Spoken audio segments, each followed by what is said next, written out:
Have you ever been at work and heard or said the saying, "I don't make enough for this"? Well, in my line of work, I would hear this just about every day from a fellow healthcare worker. August of 2019, a Great Place to Work reported that 80% of healthcare workers that worked at Kaiser Permanente said that this was a great place to work.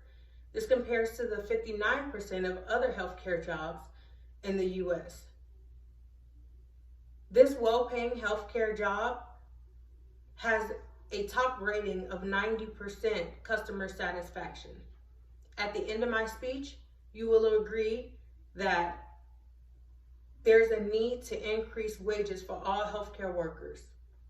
We will first look at what the problem is with healthcare wages, then the effects that these problems cause, and finally, solutions to this problem. By using the CNA team player in the healthcare committee, for example, we will best realize why there's a problem with healthcare wages. Like a CNA, most healthcare jobs require some training or schooling, the acceptance of unacceptable pay, and encounters that most try to avoid. September 4th, 2021, Winona Susan Ball, RN, MHS wrote, "The average CNA program costs about $1,300. To get certified, you will need to spend about $125 for an examination and $50 to register to your state and to get proof of certification. In California, a CNA program takes about 6 to 12 weeks to complete.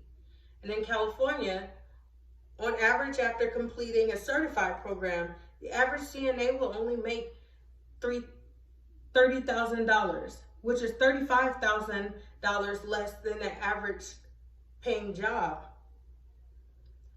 Almost every day, a CNA will encounter bodily fluid, mentally drained people, including the patient's family, and the exhausted colleagues, and contagious illnesses, and will still be expected to give 110%. Just because the patient is depending on them. Now that we know the problem with the wages, let's look at what these problems might cause. When healthcare workers are paid less than their value, this can cause them to have a lack of empathy in their work, to experience an increase of stress, and an increase of healthcare job turnovers. February 8th, 2011, Thomas Dahlberg mentioned that the drive in healthcare professionals has decreased, and so has the empathy in their work. This can cause them to dehumanize patients.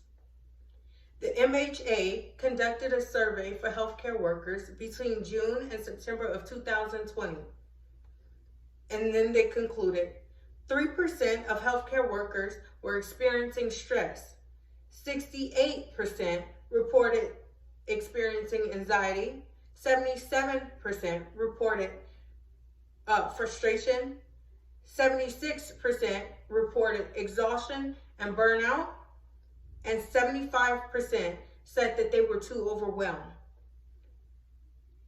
According to Brian Colosis, BA, MBA, SP, HR, in March of 2021 revealed, presently, hospital turnover ranges from 3 to 43.1%.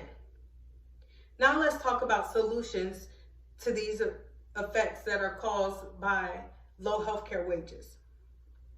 To have successful solutions, we must raise healthcare wages during these times of heightened illnesses, and then when new education training or training goals have been achieved.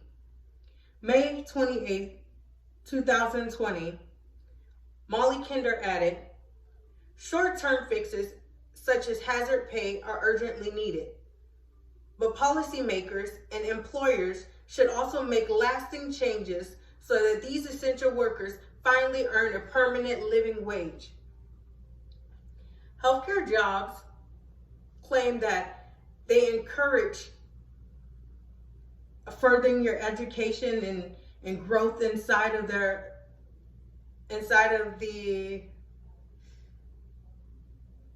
company. But when higher education is retained, there is no immediate action with the pay. This can take weeks, sometimes even months, for them to make a move, depending on your education level or their hiring days. This outrage needs to stop immediately. In conclusion, raising wages for healthcare workers can help the healthcare environment. Now we understand the problem with healthcare wages for healthcare workers, what the effects cause, and the solutions for them. So next time you go to the urgent care, the ER, or even the doctor's office, instead of being a problem, be the solution. Thank you.